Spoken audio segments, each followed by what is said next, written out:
Battling the COVID surge, another mask mandate takes effect in New Jersey as the state rushes to open a federal testing site to meet demand. The clouds linger and we get another round of rainfall to move in, timing it out by morning. Staying in school. New York City outlines a plan to keep kids in the classroom despite the rising COVID cases among children. Hey, this is News 4 Now for Wednesday, December 29th. I'm Kay Ingram. A new indoor mask mandate is in effect in Hoboken. It requires everyone over the age of 2 to wear a face covering indoors, except while eating and drinking. The masks must be worn regardless of your vaccination status. Meantime, we've learned a new federal testing site is coming to East Orange, New Jersey. It'll be at the Senior Center on Halsted Street, just a block away from Route 280 and a few blocks away from the Garden State Parkway. But that's a concern for East Orange EMS Chief Tony Augusto. They don't have the parking capability here. I don't think they're going to have the ability to control the high traffic that's going to come through here. I can deal with the traffic, which we're going to deal with it, and we're going to do it very collectively, and we're going to do it in a very professional way. But the number one priority is to get people vaccinated, get tested, get their booster shot, and bring these numbers down. It's not clear when the site will open, but an official announcement is expected soon. There will be new COVID protocols for New York City school kids when they return from break. The new safety protocols include doubling in-school testing. If there's a classroom that has a positive, no more quarantine. Instead, it's home test kits for kids. And students will get tested twice every 7 days. They can go back to class if they're negative and asymptomatic. The science is clear. Schools need to be open. I am 100% on board that I believe our children must be in school. The president of New York City Teachers Union says many families have renewed calls for a remote option. That's after complaints that the school testing policy had become lax in recent weeks, even as Omicron spiked. Today, 13 new COVID testing sites open across New York State. 7 are in our area. They're opening 1 in each of the 5 boroughs, and on Long Island, 1 is opening in Hoboken and another in Hempstead. All of the sites will be open Monday through Saturday. Each are offering tests by appointment, but they're also accepting walk-ins. While more city testing sites open, CityMD is temporarily closing more locations. A dozen locations were added to the list yesterday, bringing the total to 31. They're in New York City, New Jersey, Long Island, and Westchester. CityMD says it's making the move to preserve the ability to staff its sites. For now, there's no word when the locations will reopen. Stay tuned. Hi there, I'm Storm Team 4 meteorologist Maria LaRosa. Another gloomy day. It is going to be a gloomy overnight with, you guessed it, some more showers. Temperature-wise, not varying too much. We'll be in the mid-40s for the evening and pretty close to that through tomorrow morning.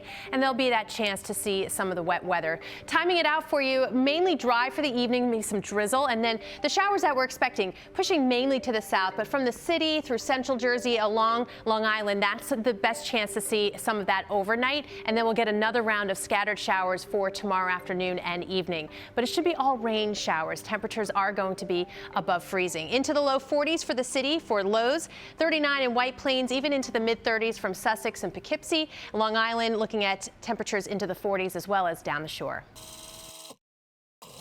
Do the holidays have you tired out of turkey and ham dinners? Well, let New York Live's Michelle Park treat you to some kimchi.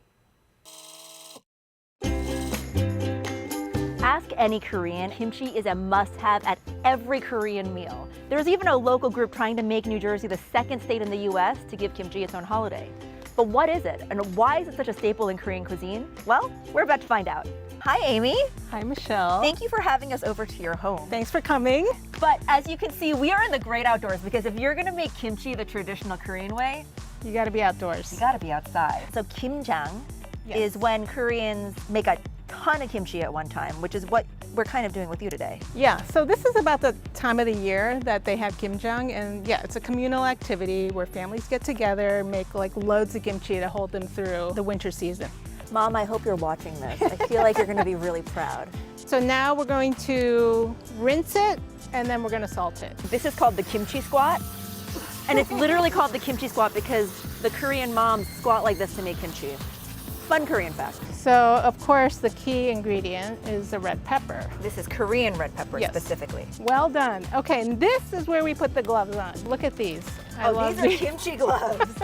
Okay, you want to mix it up? I will do the inaugural flip. Oh my gosh, look at that. Yum, yum, yum. This smells so good. Oh, that smells good. All right, I'm going to start throwing this All in. right, start throwing it in. Oh, look at this. This is beautiful. Takes your whole body. Like, my shoulders will hurt after. Peloton, who needs it? Who needs it when you can make kimchi all day? All right, Okay, cheers. That was very Ready good. to eat. Yeah, it was really good. Amy, thank you so much for inviting us into your house, showing us how to make kimchi. For more, head to Amy's Instagram. And now we're gonna eat. Yes.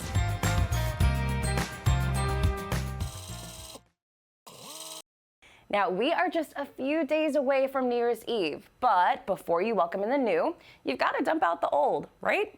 Well, that's what the 15th annual Good Riddance Day celebration is all about.